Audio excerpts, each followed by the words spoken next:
could turn what has traditionally been an anonymous act into a lifetime commitment. 15 years after Rebecca Blackwell used a sperm donor to have her son Tyler, he was diagnosed with a genetic heart defect that he inherited from the donor that could have killed him. But he never knew that. This was never news that was given when Rebecca went to the sperm donor. And now she wants there to be a law requiring donors to alert sperm banks whenever they discover a medical condition for the rest of their lives. This is very important, not just for sperm donors, but for people with adopted children as well who want this information, and right now there is no law. Okay, please welcome Rebecca and Tyler Blackwell. Thank you.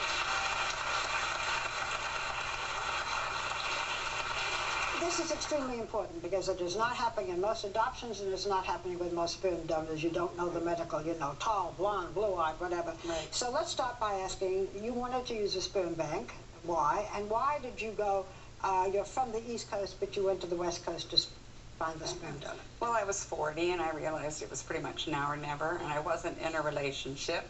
So I used a sperm bank in California that was the first in the country to have ID release donors, meaning when the child is 18, that they can get the contact information for the donor. And I picked out 5 of those, and then one backup person who was did not want his identity. The 5 were out of stock, so I had to use choice number 6, and I got pregnant the first try at 40. Okay, so Tyler, you did not know who your biological father was?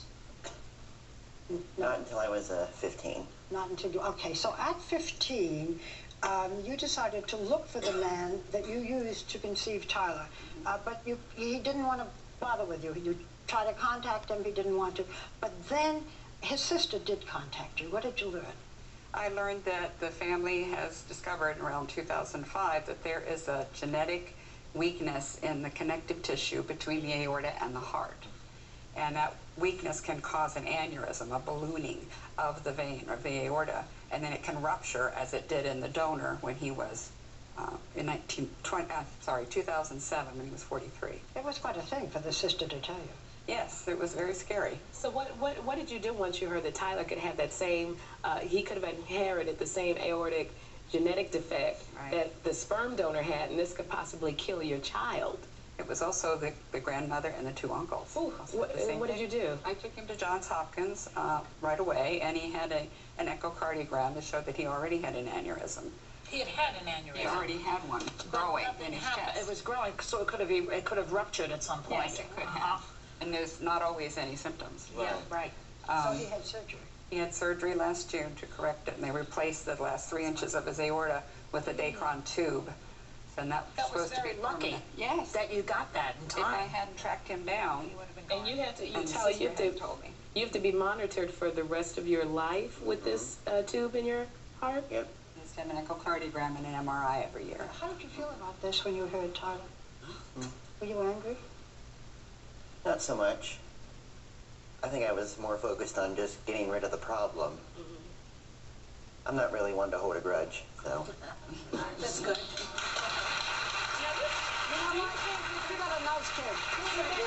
Do you think that all children who are sperm donor children should be required or allowed to reach the sperm donor to find out about these things? Should it be a law?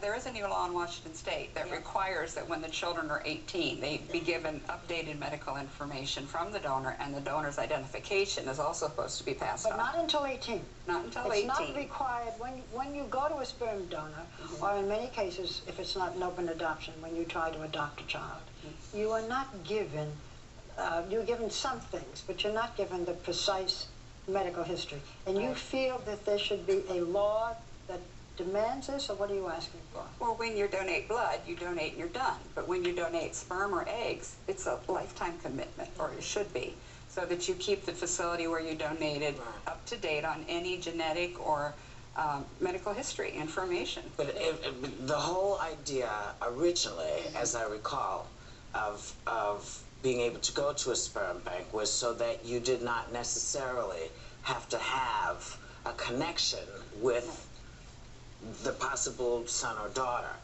So would you say it's better that they keep the sperm bank up to date on changes in their life so that it doesn't alienate people from donating sperm who may not want to be active in a child's life. And I know that happens a lot. Right, right. No, but they have a moral responsibility, I believe, to keep the sperm banks where they donated The up sperm to banks date. up to date. Medical But it's not just a moral obligation. It should be the law, in my opinion. Well, this I agree also, with you. Yeah. this sperm donor, he also donated sperm to, there were 24 other children that came from this sperm donor. Now, he wasn't aware he had this defect when he did it. It came later. Now, what about the other 23 children? How do they know? You happen to do the research. But what about these other 23 kids? The donor's doctor, and the doctor sent out a report to the 3 facilities where he donated so it could be disseminated to the families. The trouble is a lot of families don't report their pregnancy, so there may be as many as like 60 children. Is there a registry? Is there Yes, anything there's not? a donor sibling registry where donors can post their updated medical information also without giving away their identity, but they can keep that up to date. And also, people who have had a child that way can connect with half-siblings or read the donor's information You there. would like a further law.